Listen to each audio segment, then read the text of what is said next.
come into Islam? Do you remember? Yeah. You remember what you were searching for? Do you remember how you felt? Do you remember who you met? Do you remember that feeling? Okay.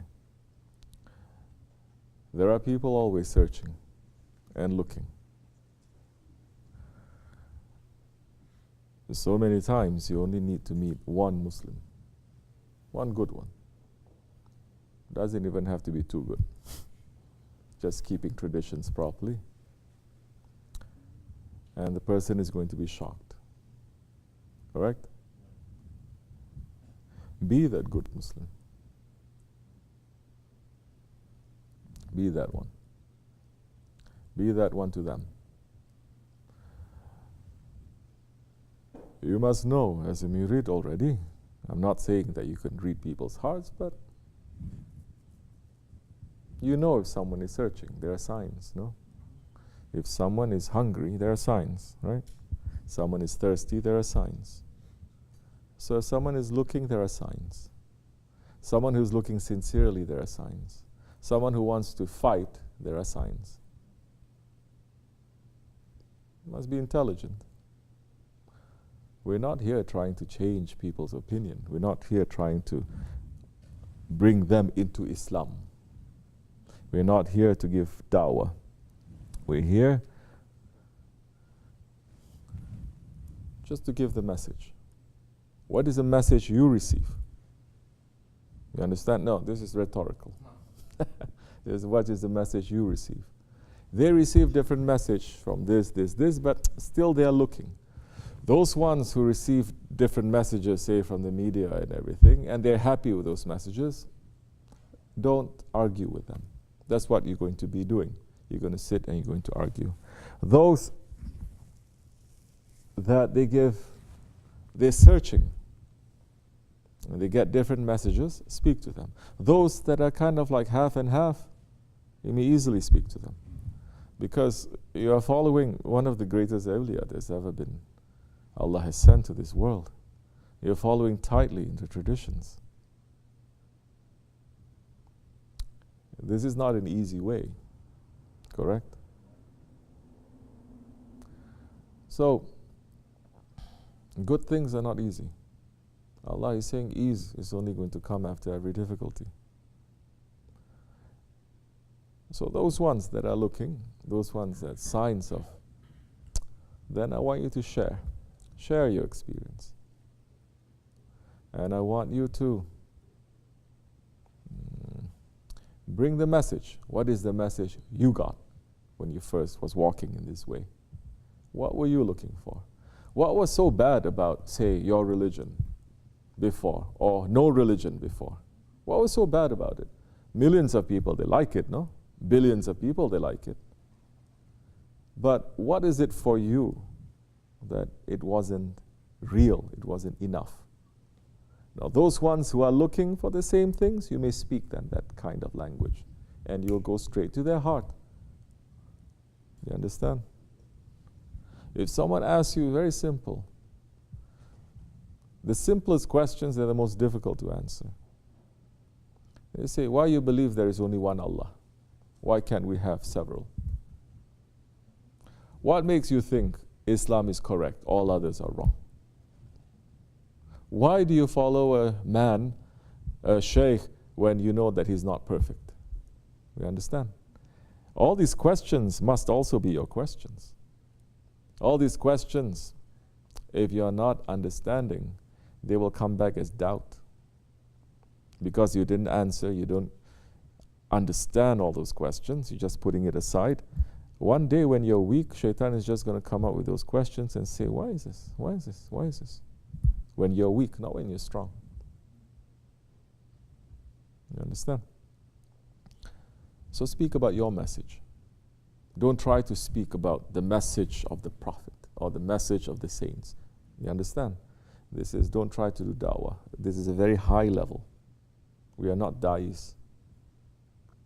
We're just trying to give the message. What is the message you receive? What is the Islam you receive? What is the tasawwuf that you received? What worked for you? What were you looking for? And what you were looking for, did you find it? Or what you were looking for, did you find actually something better than what you were looking for? You understand? It doesn't mean that what you're looking for is also 100% right all the time. Maybe what you're looking for is just 90% of it is foolishness. So many people, they come into the truth because they're chasing after untruth. Correct? And something is there because of that sincerity. Allah is showing the way. Maybe you're running your whole life doing wrong things, untruth, but there is some sincerity there. Allah will change. There was one saint. Before he was a saint, he was spending every night getting himself drunk. This man, every night, he was getting himself drunk. As you know, drinking, especially in those days, is very difficult to do, and it's very big punishment coming for that.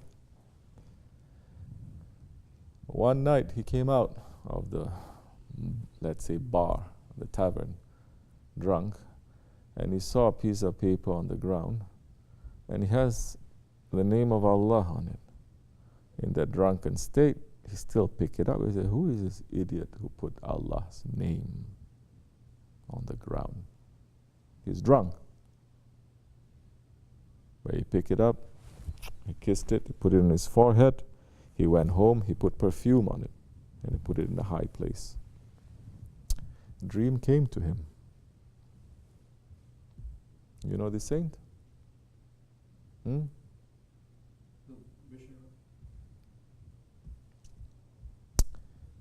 saying,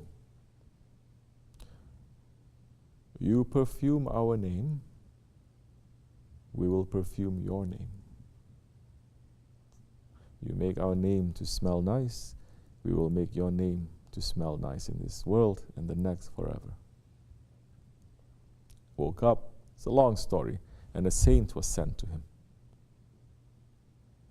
to wake him up, to train him, to fix him to go in the right way. He became one of the greatest saints of Allah too. His name is known until today. Understand? And so, especially our way is, we're not learning Islam through scholars or madrasas or schools or books or the internet.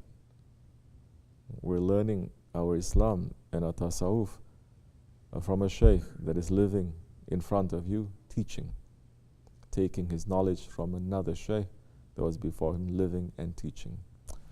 All these things is not necessary. It's just that. It's not necessary. If Allah takes away the technology, nothing is going to diminish the power and the attraction of the shaykhs. You understand? If Allah removes all the books, it will not lessen the power of the shaykh. If Allah removes all the books, saints are going to be, scholars are going to be in trouble. There is a meaning also when Hazrat Rumi Qadasallahu Sir, that is, he was a mufti. He comes from a lineage of muftis. They were not just mufti of a town or a city, they were scholars to the sultans, to the rulers.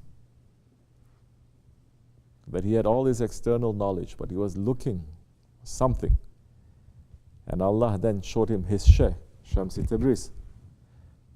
And his Shaykh, so many people don't like, because his Shaykh, they say he's very rough, he's very gruff, he's very straight, he's very blunt. He curses. You understand?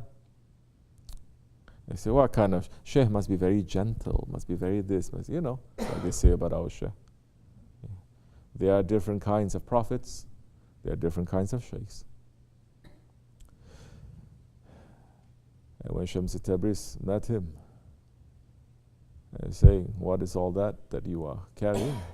He says, these are the books that I've written. He says, take all those books and throw it into the water. Throw it into the water. Finish it. Tell me what is in there. I cannot. Why is that? Because that is in the water. Meaning that knowledge now that is in the book, it is only depending on the ink. Because you put ink into the water, it disappears, no? How can knowledge be depending only on the ink? So that knowledge is not in your heart. So for those who are looking for that kind of knowledge that is going to be from your heart, and the ink is all blood, you may speak to them. Share. Say, this is what I learned. Maybe this will make sense to you. Maybe this is not going to make sense to you. That way you're going to get sincere people. Don't have a big net that you're going to just spread out like this. You will catch some fish. You're going to catch also,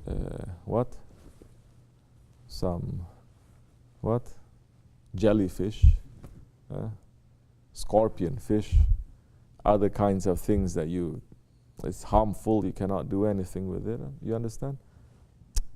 We're not that. We're not looking for numbers. Everybody knows, bigger the number, the lesser the quality. And we know what we have to teach, not many people will like it also. We're not claiming anything, but they're not going to understand. They're not going to like it, so we're not going to. So speak to those who are liking. What is this? What is making this very difficult? Because our Shaykh is making us to understand our ego and the evil of our ego. Before we look to dunya, before we look to shaitan, before we look to Dajjal, look to yourself. And not just to sit in sohbat and to say, it's going to make you to experience. And before you even learn about yourself, you have to accept a teacher. So many people, they're stuck even in that first level of accepting. Forget about what the teacher is teaching, just to accept the teacher, they're still stuck. Some may be stuck for years. Some, they think that they are not stuck, but we know they are stuck. After a while, they go. You understand? But there is the old way. There is the real way. So, this is our way. Anybody who wants to come in, you're free. We're not saying it is the only way. There are other ways. You want to go, go. Doesn't matter. So you can speak to them like that. You understand? And so, what is it that you learn from us? This understanding. What is it that you learn from us? Manners. What is it that you learn from us? And we are taking manners very seriously. You don't understand from nice words, I won't hesitate to curse at you. You don't understand from the curses, then some, they may understand from the smack. I'm not the one who's going to smack. Different things are going to happen to you. But you are going to learn. If you're sincere, you're going to learn. And so, manners. What is it that we are learning? We're learning about our ego. We're learning to take wisdom from ourselves, from others, from this world, from the signs there, and to move forward. You understand? Because spirituality is not just to put yourself in seclusion and to seal yourself off and to say, I don't know anything about anything. I don't want to know anything about anything. I just want to sit and I want to make zikr. That is not the Naqshbandi way. Naqshbandi way is the way of Hazrat Abu Bakr Siddiq radiallahu anh, the way of the Holy Prophet alayhi salatu wassalam. You think that time when he was also in the cave of Thawr or Hira or seclusions that he used to make every Ramazan, you think he was just sitting there, not knowing what is happening outside, not knowing what is happening with his people, not knowing what is happening in the universes? Everything is open to him that time. He is a prophet who came to give a cure. He is Tabibul Qulub. He is a doctor of the heart. How the doctor is going to give a cure if the doctor doesn't know what is the disease? He doesn't understand what his community, what this whole world needs until Judgment Day. And his cure is not just for this world. For billions of this world, trillions of this world, his cure is enough. All right? Inshallah. Speak to them. And say, this is what I learned from my sheikh. This is what I learned from my sheikh. This is all those other questions about Islam and terrorism. All basic questions you can answer. Yeah, difficult to answer. Go Google something. Is Islam terrorism? Blah, blah, blah, blah.